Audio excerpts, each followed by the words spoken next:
When it comes to the Detroit Lions, almost every single person has them pegged to be taking an edge rusher in the first round of this year's draft. But is it possible that the Lions could be planning something absolutely earth-shaking in terms of a surprise? We're going to talk about it, so stay tuned. What are we? What makes us what we are and what we're going to be? It's grit. It's what we started with last year, guys. Doesn't matter if you have one ass cheek and 3 toes. I will beat your ass. Can definitely compete with the big dogs. 10-5 end zone touchdown Detroit Lions. You guys are unbelievable, man. I'm telling you. We are driven by Detroit. Hello, Detroit Lions friends, fans, and family members. Welcome on back to yet another episode of MCM Motor City Mania. I'm your host, David T. Pike. And as always, we're diving on in. Folks, as we know, the 2025 draft is literally, about a week or so away. And as we also know, many fans of the team, many podcasters, whether they're fans of the team or not, they have speculated heavily on what Brad Holmes and the Lions will do in the current draft that's upcoming. Now, I'm going to say this. Most, if not all, Lions fans are expecting that the Lions are going to add more defensive pieces with the majority of their picks to bolster and strengthen the unit even more than it was last year. And to be entirely honest, there's nothing wrong with this strategy. There's nothing wrong with that logic. It makes total sense. However, though, being a podcaster, I am also hearing that there are the beginnings of rumblings that the Lions could, heavy emphasis on that word, could, be in fact planning to go a completely different direction, doing a completely unexpected move. One that I can guarantee most Lions fans would find heavily unfavorable at the announcement of if it were to happen in the way that some are speculating. Now, what exactly am I talking about?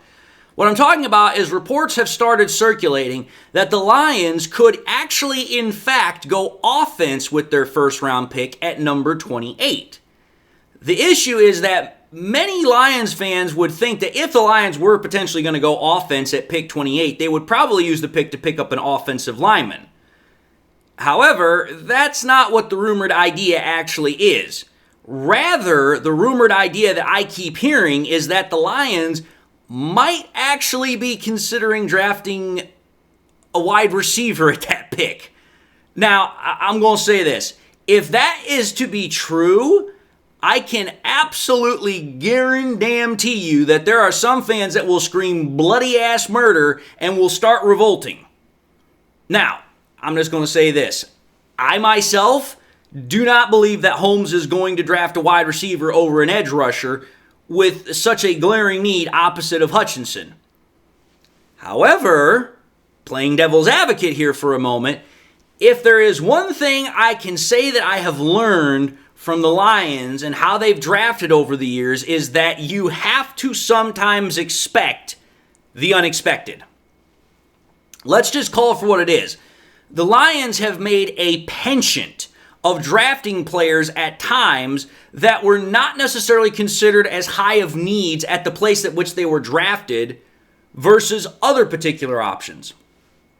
Let's just go back to the 2023 draft when the Lions drafted Gibbs at 12 and Campbell at pick 18. Both of those positions, running back and linebacker, they were considered needs that the Lions had to get filled. But many also felt, and we can look at it back now. We can look back on it now and kind of smile and hee and ha ha about it, about how ridiculous some people were. But you go back, I mean, there were a lot of people that were thinking taking a running back at pick number 12 was just way too rich for the Lions. And then there were other people, a.k.a. Braylon Edwards of Woodward Sports, that thought drafting Campbell at pick 18 was a reach. I mean, I remember watching the short little clip when freaking he found out that the Lions drafted Campbell at 18. He walked off the damn set of the show because he was that angry about it. So, trust me, I definitely know what I'm talking about here, about how the Lions have a penchant of doing things unexpectedly that a lot of people are not planning on. However, when you think about it, despite those picks, even though they were needs being unexpected at the time that we drafted them, both Jack Campbell and Jahmyr Gibbs have now become players that are integral parts of the Detroit Lions core and have been huge contributors to the Lions ever since we drafted them. So my point is that the Lions have made decisions in the past that have not always lined up with the conventional wisdom at the time. So let's just play hypothetical here that if the Lions were to actually entertain the proposal and pull the trigger on drafting a wide receiver instead of an edge at pick number 28, as unfathomable as that might be to some people, the natural follow-up questions are who and why. Now, let's first and foremost address the why portion, because I believe that's important to understanding as to, this whole concept. The why is that this would be considered more of a future move in the fact of being able to add more to the offense right now. What exactly do I mean by that? Well, many people would argue that as it stands right now, the Lions' offense is fine. It doesn't need another playmaker. And that very well may be true. I mean, for crying out loud, we got playmakers everywhere on this damn offense. Laporta, Gibbs, Monty, J-Mo, Amon-Ra St. Brown, Tim Patrick. I mean, we got them everywhere. So for that part, I could definitely understand why some people would say, why the Thunder would we draft another wide receiver? We've already got tons of playmakers. That's very true. But we also know that Holmes likes to plan for the future. The Lions currently, as it stands right now, only have one wide receiver that is under contract past this season, and that's Amon-Ra St. Brown. Because if you think about the other three guys that we have, J-Mo, Kalif Raymond, and Tim Patrick, all of their contracts are pretty much done after this year. The only exception to that rule would be, picking up J-Mo's fifth-year option. But if there's one thing we know, the Lions typically don't go with the fifth-year option. They will usually just extend a player outright if they're a first-round draft pick and they felt they've earned it. But even still, the point is that what the Lions have to do is they've got to make three decisions on what they're doing with J-Mo, Patrick, and Raymond relatively quickly. And when you think about it, there's a reason why Brad Holmes might just make the decision to draft a wide receiver right now, because it would add him some cushion if for whatever reason one of those guys they are unable to bring back. Whether it's because either they don't want to bring them back or because they want to move on. And I mean, you have to think about it. I don't personally think Brad Holmes would let J-Mo leave the building. J-Mo has proven himself to be a very, very good player for us. But you have to think about it from this perspective. Kalif Raymond is about to turn 31, and Tim Patrick is going to turn 32 at the end of this year. And it's like, okay, we just brought Tim Patrick back on a one-year contract extension. Raymond is coming to the end of his 2-year contract extension that he signed in 2023. So it's like, the Lions are actually going to have to make a couple of decisions here when it comes to the wide receiver position. So Holmes drafting a top-notch wide receiver to have as another piece in that wide receiver room, it gives him options. It gives him the ability to plan a little bit more, but at the same time, it also allows him to bring in another weapon in case, somebody goes down with injury, or just to add more firepower to the offense. So it's not exactly a completely stupid move. I know for a lot of people, the idea of drafting anything but an edge rusher is stupid, but actually, there is some legitimate reasoning and logic behind this. Now, by drafting a wide receiver, what that would allow them to do by giving Holmes a cushion is that it would give the Lions a guaranteed 4-year contract with a potential 5th-year option if they were to draft one at pick number 28. Now, if they didn't and they decided to draft somewhere else, they'd still get a 4-year contract. But that's why we're talking about it in this concept. So what this would do, as I just stated, is it would alleviate the current situation and it would give the Lions a little bit of breathing room and an option for the future if for whatever reason they couldn't be able to retain any one of the guys. Which again, I don't think that's not going to happen. I'm almost certain that the Lions are going to give Jameson Williams a contract extension. I guarantee you that. The more of the questioning marks are over freaking what happens with Tim Patrick and Kalif Raymond after this year. So That addresses the why. Now comes the who. Well, the who, or the name that's been kind of floating around the water cooler, so to speak, is a wide receiver out of Missouri called Luther Burden III. Now, I actually had to do some research on this guy because I haven't really been paying a whole hell of a lot of attention to wide receivers this year because, like most Lions fans, I didn't think it was going to be something that the Lions were going to seriously consider, possibly using in the first round for. But I also figured that they were probably going to draft at least somebody to add more depth to that room, just not in the first round. So I said, okay, what's up with this cat? What does this guy have to provide? Well, what he provides as a wide receiver is he's listed at 6 foot, he's about 205, 206 pounds, and he provides a solid, reliable target that the quarterback can throw to that also has pretty decent speed. He runs a 4.4 140. So he's actually a pretty decent physical specimen of a wide receiver.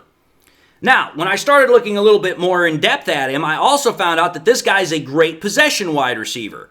From 2024 and 2023, he had less than a 5% drop rate both years. In 2024, it was at 4.7%. At 2023, it was at 4.6%. Now, just because that sounds all great, grand, and glorious, I know some people who have probably already, kind of looked into this dude are going to say, well, he's a limited wide receiver because he's primarily a slot receiver. Which, that is true, he has spent most of his time in the slot. But to state that he can't play on the outside, well, that's just a bit inaccurate, as he most certainly can.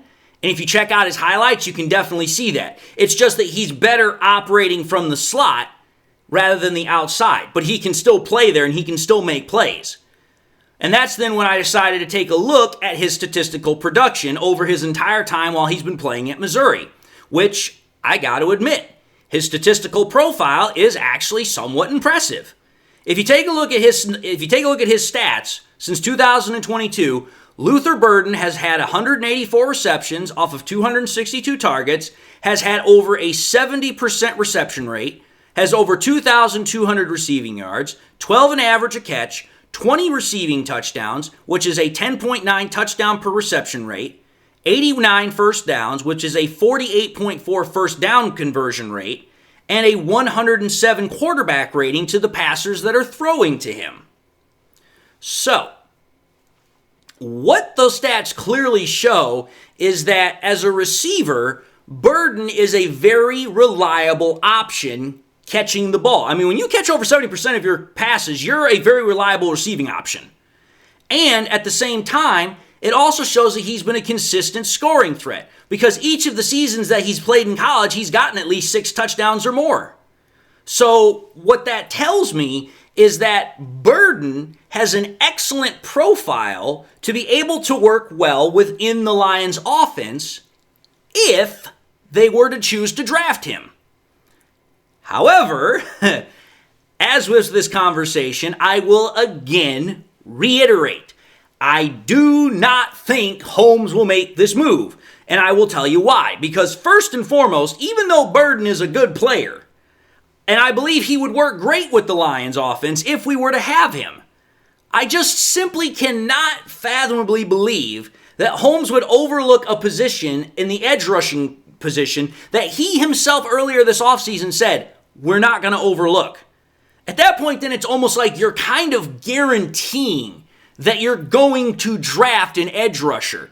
The only thing I could think of that would possibly deviate from that is that there is a player that is on the board that nobody and their brother thought was going to be there that is just so good that's so good you just can't pass them up because we know that Brad Holmes is about also drafting the best player available.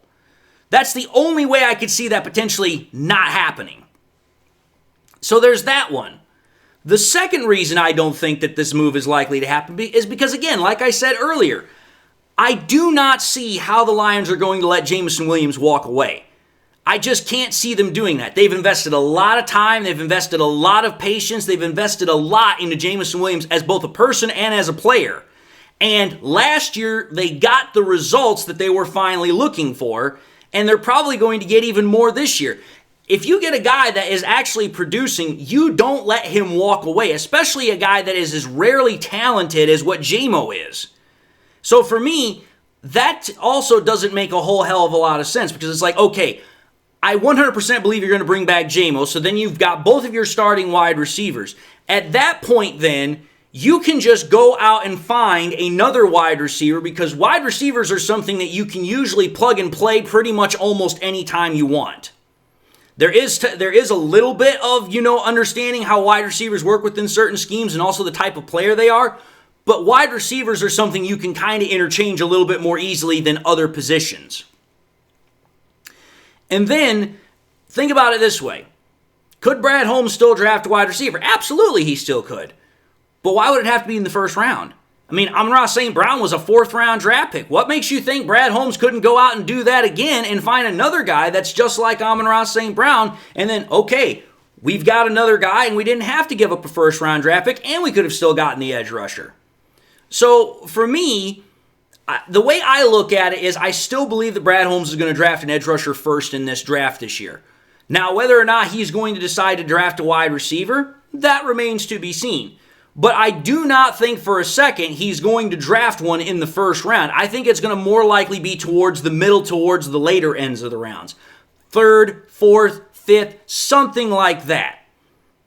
But for me, at this point, all I could see Brad Holmes doing is just adding more good, solid depth and rotation to that room, rather than trying to find another top-notch guy. He needs to use his draft picks wisely. And while I'm not saying drafting Luther Burden is not a wise option, it's not as wise as drafting an edge rusher, which is what the Lions need most right now.